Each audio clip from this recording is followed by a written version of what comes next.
We're talking about the Four Noble Truths today. This is, of course, the first teaching of the Buddha. After the Buddha's enlightenment, he went back to the 5 ascetics, the 5 monks who were meditating in the forest. And this is the first teaching that he gave. You've probably heard this in the life story of the Buddha, but when he left these 5 monks, they thought that he'd given up. They're like, oh, that Gautama, this is the Buddha's other name, Siddhartha Gautama. Oh, he's given up, he's weak. But then when they saw him approaching, when he was coming back after his enlightenment, oh yes, that will look much nicer, thanks. After his enlightenment, at first they said, oh, here comes that lazy Gautama, we're going to ignore him. But as he approached, they saw that there was something different about him. And this is the first teaching that he gave him. So this is ultimately what everything in Buddhism is based on, these 4 noble truths. So it's important to understand them clearly. Don't worry, at the end of each, like number 1 here, existence of suffering and dissatisfaction, dukkha is the word there. This is the Pali word for suffering and dissatisfaction. You don't really have to know these. I just put them there. So this is what we call the truth of suffering.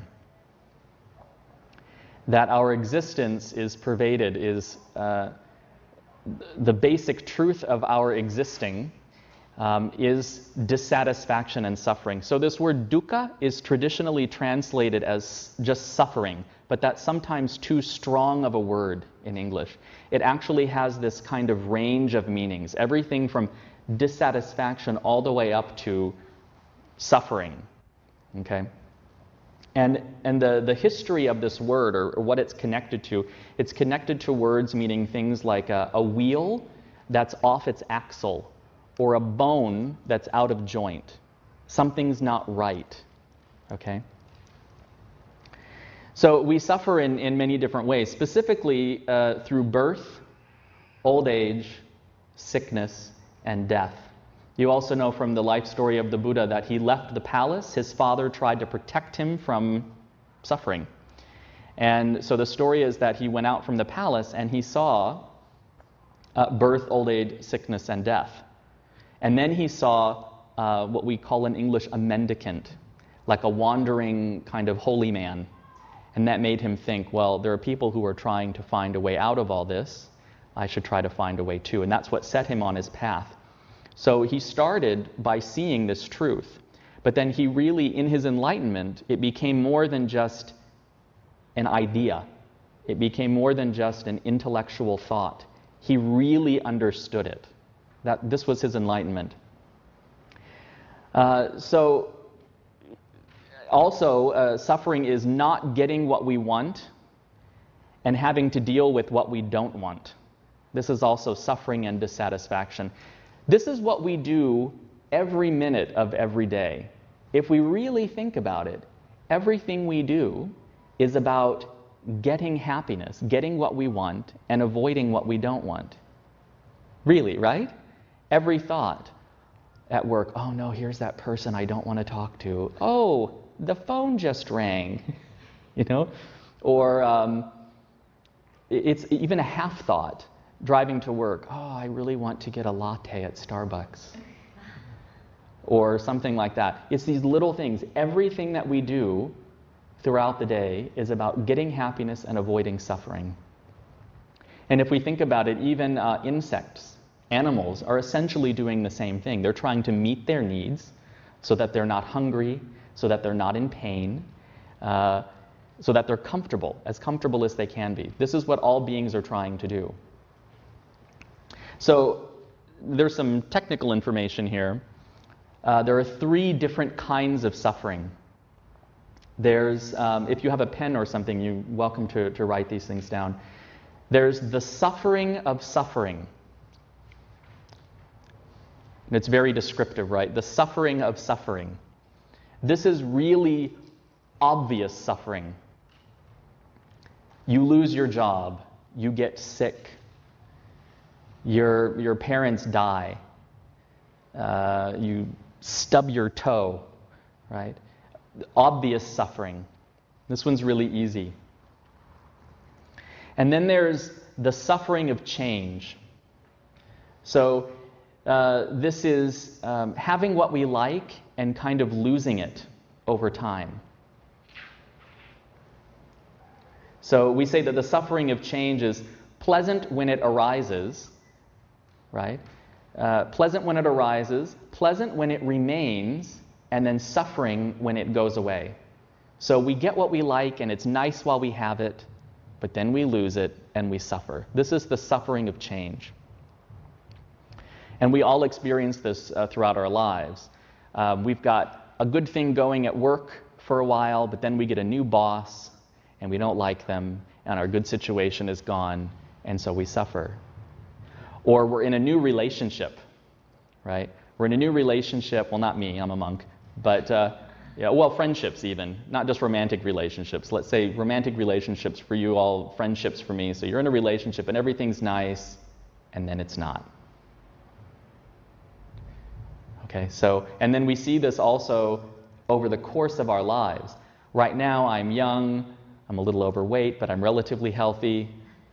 But then eventually, my grandfather is 92, 93 years old now. He's slowly dying of congestive heart failure. Right? He also had cancer a few years ago. My father had a bout with cancer. He's going blind, and he has Parkinson's disease. So I will probably also eventually get cancer, and there's a pretty good chance, genetically, I could have the same problem with blindness and Parkinson's. My dad's also, for a while, he was borderline diabetic because he wasn't very healthy. This is why I go for walks. I'm trying to do some more exercise now so I can avoid that. But so eventually, I mean, we're most of us here are relatively young and we're healthy. Eventually, we won't be. This is just the nature of having a body. Right? So this is the suffering of change. And then there's what we call all-pervasive suffering. Suffering that runs throughout our whole existence. So this is, like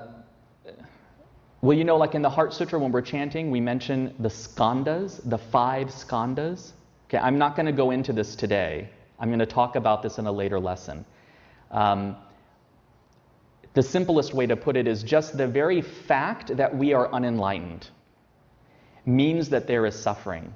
It's inevitably going to come. It's going to keep coming, keep coming. We get bits of happiness. We experience happiness, but it goes away, and suffering comes. So this is what we mean by all-pervasive suffering. It's just because we are these ignorant, temporary beings, inevitably suffering comes. This is what we're talking about when we're talking about all-pervasive suffering. Okay. So that is the truth of suffering. Existence is suffering. Now, a lot of times, non-Buddhists hear this, or people new to Buddhism hear this, and they're like, man, these Buddhists are depressing. Forget this. Let's go to a club and have a beer. I've actually had people say these kinds of things to me before. I don't want anything to do with this Buddhism, all this focus on suffering. Ugh. But you've probably heard me say before that we are very much like addicts. We're constantly grabbing at bits of happiness, right? This is what an addict is basically doing. They're trying to cover up their suffering with drugs or alcohol. And we just do it with other things, more socially acceptable things. Money, entertainment, and so on and so forth. So what is the first thing that we say for someone who is an addict? What's the first step to recovery? Yes, admit the problem. That's what the First Noble Truth is about. We're simply recognizing we've got a problem. We've got this problem of suffering. Okay, so now what do we do? The Second Noble Truth is then the origin of suffering. So at this Pali word at the end here, samudaya, means origin. So we experience this suffering and dissatisfaction because of ignorance. We don't see clearly, and therefore suffering comes. So we're specifically ignorant of impermanence and interdependence. So impermanence, this is an easy word. It means things don't last. But we keep trying to grab on and hold on to them and make them last. People, I see this all the time. Young people, I know from my own life, and so I see it in others, that young people don't understand old age, sickness, and death. They don't, for the most part, they don't understand it. There are some who do because they've experienced it directly. But, I used to be able to run and, I'd breathe heavy, but I would be fine. And now, I go on a walk for an hour at night and I come back and I'm sweating and I'm like, I notice when I'm chanting here, it's easy chanting with the other monks because I can stop and take a breath whenever I need to. But when I'm leading the chanting, I find that I get out of breath, right? I'm starting to notice my 40 years. I told you a while ago that I have more and more days now when I wake up in the morning and it takes me a minute to get up out of bed and stand up straight.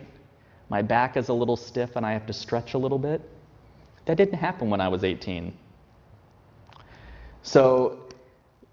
But the problem is that we want to hang on to this youth. We want to hang on to the good situations and the good things that we have.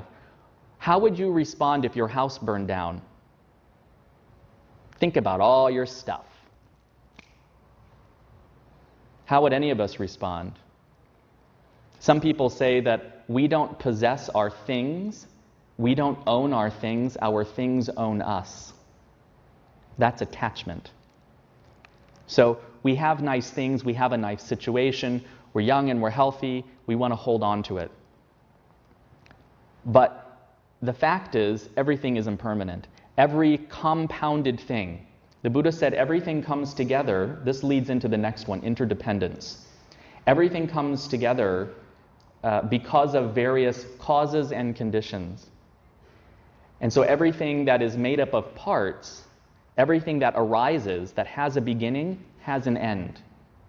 Okay, that's impermanence. And then interdependence is everything comes together, it's made up of parts, and it comes together because of various causes and conditions. Now, so I am here because my parents met and got married and had kids.